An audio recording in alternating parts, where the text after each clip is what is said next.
ప్రజల శ్రేయస్సు కొరకు స్వతంత్ర అభ్యర్థిగా బరిలో దిగి గెలుపు దిశగా అడుగులు వేస్తున్నామని నెక్కొండ గ్రామ పంచాయతీ స్వతంత్ర అభ్యర్థి కొమ్మారెడ్డి రవీందర్ రెడ్డి అన్నారు. గ్రామ పంచాయతీ 3వ విడత ఎన్నికల ప్రచారం ముగింపు రోజు నెక్కొండ గ్రామ పంచాయతీలో భారీ ర్యాలీ నిర్వహించారు. గత బీఆర్ఎస్ ప్రభుత్వం ఉన్నప్పుడు 2 సార్లు ఎన్నికల బరిలో నిల్చుని అతి తక్కువ మెజారిటీతో ఓడిపోయిన తనను ఈసారి గ్రామ ప్రజలు అత్యధిక మెజారిటీతో గెలిపిస్తానని ధీమా వ్యక్తం చేస్తున్న స్వతంత్ర అభ్యర్థి వెంకటరెడ్డితో మా ప్రతినిధి Rajendra Prasad face to face. గ్రామ పంచాయతీ ఎన్నికల్లో 3వ విడత ఎన్నికల ప్రచారంలో భాగంగా నెక్కొండ మేజర్ గ్రామ పంచాయతీలో ఉన్నాము. ప్రస్తుతం నెక్కొండ మేజర్ గ్రామ పంచాయతీ పరిస్థితిలో గతంలో కాంగ్రెస్ పార్టీలో ఉన్నప్పటికీ అతను భంగపడి ఇండిపెండెంట్గా వేసి తర్వాత టీఆర్ఎస్ పార్టీ నుంచి కూడా భంగపడి ఇప్పుడు ప్రస్తుతం ఇండిపెండెంట్గా ఉండి భారీ మెజారిటీతో గెలుస్తా అని అంటున్న రవీందర్ రెడ్డితో ఉన్నాం మనం. తనతో అసలు అతని యొక్క ప్రచారంలో భాగంగా కొన్ని వేల మందిని ప్రచారంలో ఇంటింటి ప్రచారం నిర్వహించిన తీరును బట్టి ఈరోజు మనం తెలుసుకోవచ్చు.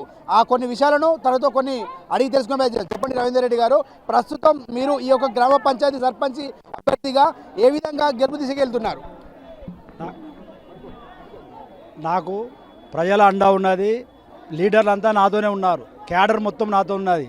చైర్మన్ అయినా సాంబన్న అయినా ముఖ్యులంతా కృష్ణారావు వీళ్ళంతా నాతోనే వాళ్ళు నేను నిలబడి నాకు అండగా ఉండి గతంలో ఓడిపోయినావు, నీకు పార్టీ అన్యాయం చేసింది, నీతోనే ఉంటాం, నిన్నే గెలిపిస్తాం. ప్రజలు కూడా నాకు అందరూ అండగా ఉన్నారు. ముఖ్యంగా మహిళలు అండదండలుగా ఉండి మీరు నిలబడండి, మేము మీకు ఓటేస్తాం, మీరు మంచి వ్యక్తి, గతంలో కూడా ఓడిపోయినా కూడా మీరు ప్రజల్లోనే ఉన్నారు, ప్రజలకు సేవ చేయాలి, మీరు మంచి పనులు చేస్తారు అని అంటే నేను ప్రజల ముందుకు వచ్చి నిలబడ్డాను. నేను కంపల్సరిగా నాకు ప్రజల ఆశీర్వాదంతో భారీ మెజారిటీతో గెలుస్తాను.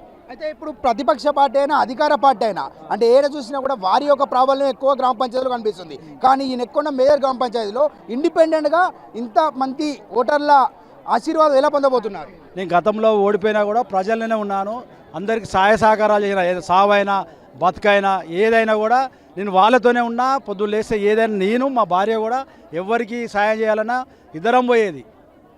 అదే మాకు ఇవాళ ఈ ప్రజలంతా మాతో అండలో ఉన్నారు, మహిళలు కూడా మాతోని అవుట్ రైట్గా తిరుగుతున్నారు. వాళ్ళ అండతోనే మేము వాళ్ళు భయపడి నన్ను విమర్శిస్తున్నారు. వాళ్ళకి శాతగాక ఇండిపెండెంట్ ఎవరైనా విమర్శిస్తారా? కానీ వాళ్ళు మన మీద అవాక్కులు చెవాకులు చేస్తున్నారు.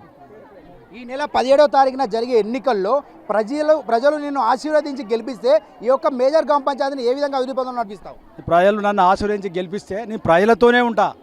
ఇవి కొన్ని నెక్కొండలో కొన్ని సమస్యలు ఉన్నాయి, రోడ్డు డ్రైనేజీ, నా సాధ్యమైనంత వరకు నేను చేస్తా.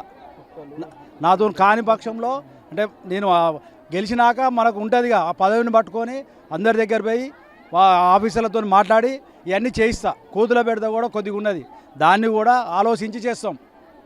థ్యాంక్ యూ అండి. అదేవిధంగా ఒక ఇండిపెండెంట్ అభ్యర్థికి మామూలుగా ఇక్కడ ఉన్న లోకల్ క్యాడర్ మొత్తం సపోర్ట్ రావడం ఒక విశేషం. దాంట్లో భాగంగా పిఎస్సి చైర్మన్ రాము గారు మనతో ఉన్నారు. చెప్పండి రాము గారు, ప్రజల ఆదరణ ఏ విధంగా ఉంది? బ్రహ్మరథం పడుతున్నారు. గతంలో ఓడిపోయిన పెద్ద మన రవణకు, ఎందుకంటే గతంలో ఓడిపోయిండు, కాంగ్రెస్ పార్టీ టికెట్ ఇస్తాను అది మోసం చేసిండు, మళ్ళీ టీఆర్ఎస్ పార్టీకి సేమ్ అదే స్థితి ఉన్నది. ఇవన్నీ చూసి ప్రజలలో ఏంది పాప ఈ కుటుంబానికి ప్రజలు అండదండలు ఉన్నారు కానీ నాయకులు అండదండలు లేరని ప్రజలు వాళ్ళంతా వాళ్ళే స్వచ్ఛందంగా వచ్చి ఈరోజు మాకు మద్దతు పలుకుతున్నారు. ఈ ప్రచారం ఈరోజు చివరి దశ కదా, ఎన్ని రోజుల నుంచి ప్రచారం నిర్వహిస్తున్నారు, మీకు ఎంత మెజారిటీ వస్తుందని ఆశాభావం వ్యక్తం చేస్తున్నారు? నాకు తెలిసి 500 తక్కువైతే రాదని నేను తెలియజేస్తున్నా. ఏదేమైనా ఈ యొక్క ఇండిపెండెంట్ అభ్యర్థికి ప్రజలు ఆదరణ మేజర్ గ్రామ పంచాయతీ నెక్కొండలో ఈ యొక్క అధికార పార్టీ ప్రతిపక్ష పార్టీలు ఉన్నప్పటికీ కూడా ఒక ఇండిపెండెంట్ వ్యక్తికి ప్రజా ఆదరణ ఉందని, తప్పకుండా రానున్న 17వ తారీఖు జరిగే ఎన్నికల్లో అధిక మెజారిటీతో గెలవబోతున్నారని చెప్పని పిఎస్సి చైర్మన్ రాము తెలుపుతున్నారు. కెమెరామ్యాన్ బాలుతో రాజేంద్ర ప్రసాద్, భారత్ టుడే, వరంగల్.